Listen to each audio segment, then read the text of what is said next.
Hello, everyone. Oh, now, let's see, where are we? Let's go back to here and here. Yeah. Hello. We are talking this week about embodying your words. What do I mean by that? It's that sense of presence, isn't it? When you know that somebody is fully present when they're talking and they're talking to you. And it doesn't matter how many people are in the room, you get that feeling that you are the center of their attention. Doesn't that feel good? Doesn't that feel good? Okay. How do you do it? How do you actually do it? Well, do you remember last week we were talking about anchoring in confidence? And I got you to think about a time when you felt supremely confident. It didn't matter what you were doing, you felt supremely confident, and we anchored it into a particular part of your body.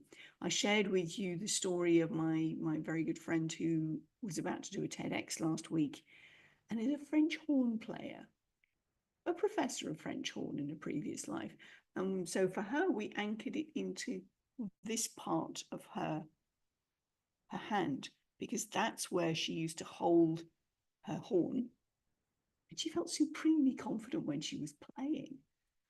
That was important for her. Now, just to give you an update, that was Monday when I did that conversation, had that conversation with her, and we were working on that.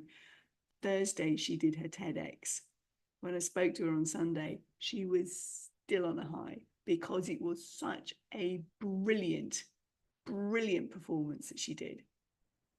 She's so excited. Can't wait for it to come out. When it does, I'll share it with you. My point is that where in your body did you decide to anchor in that confidence? That's my first question. And my second question is, what is your purpose for speaking? Dig in deep. What is the purpose for you sharing this information with this audience at this time? Now, for me, one of the things that really lights me up is when I see people like my friend we were talking about with the TEDx just blossom.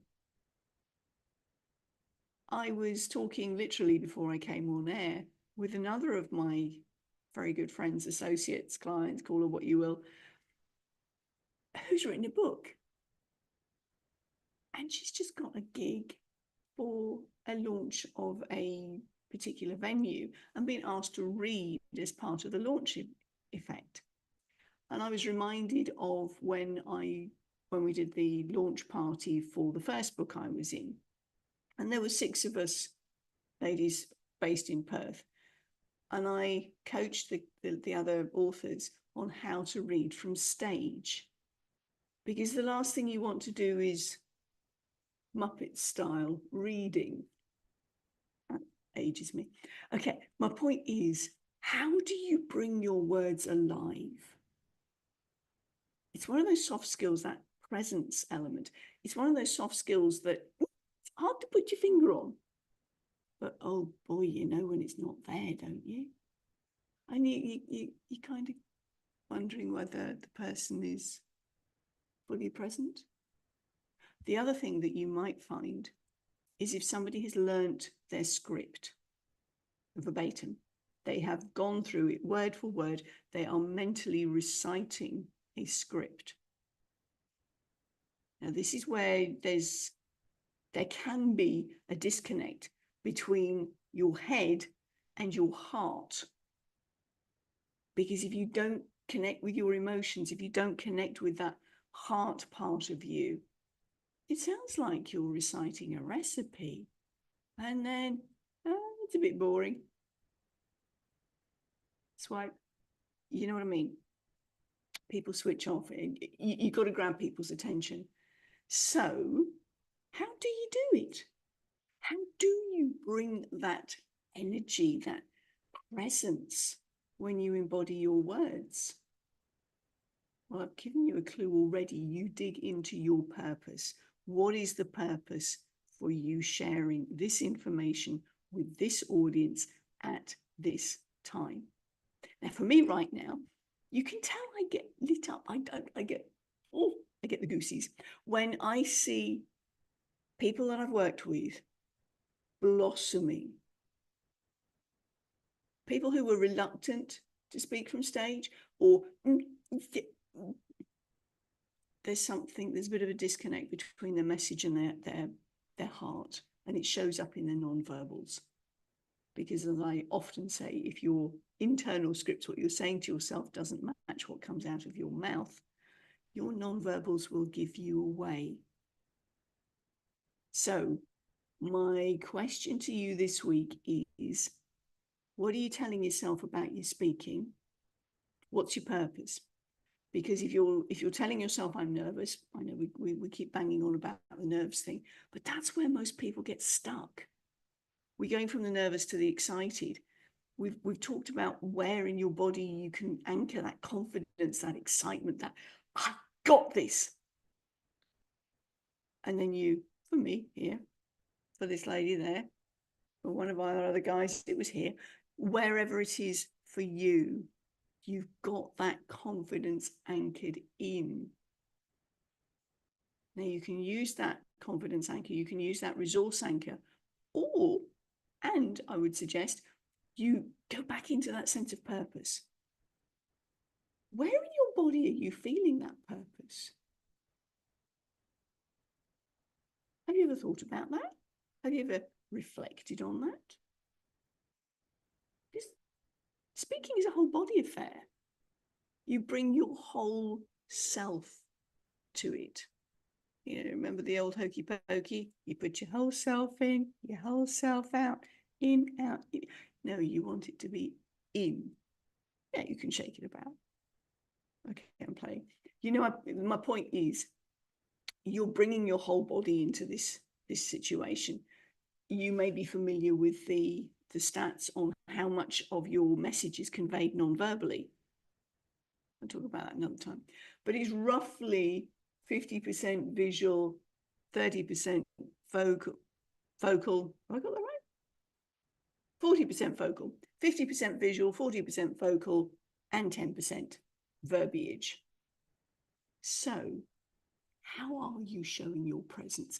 What are you doing to show your audience that sense of purpose? Where does it sit in your body? For me, the excitement of seeing my friend doing her TEDx, the other authors who were on stage with me, I was emceeing, but they were on stage as well. For me, it definitely comes in my chest with excitement.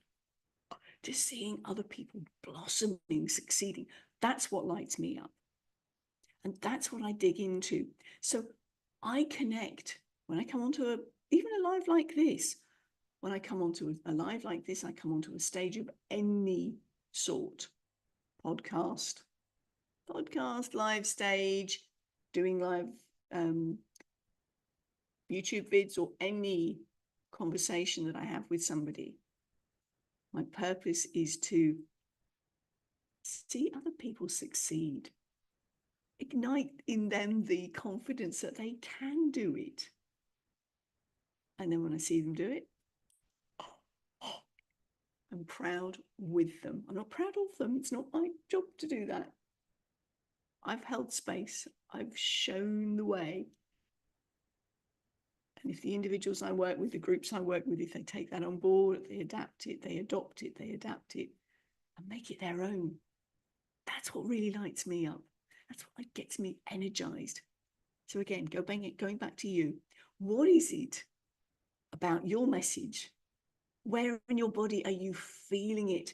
Where are you lighting up? If we were to stick you through an MRI scan or a PET scanner, where would your body light up? The excitement of it, the joy, the purposefulness of you sharing your message. Where does it sit in your body? Dig into that, feel into that with your whole being, and bring that when you are speaking.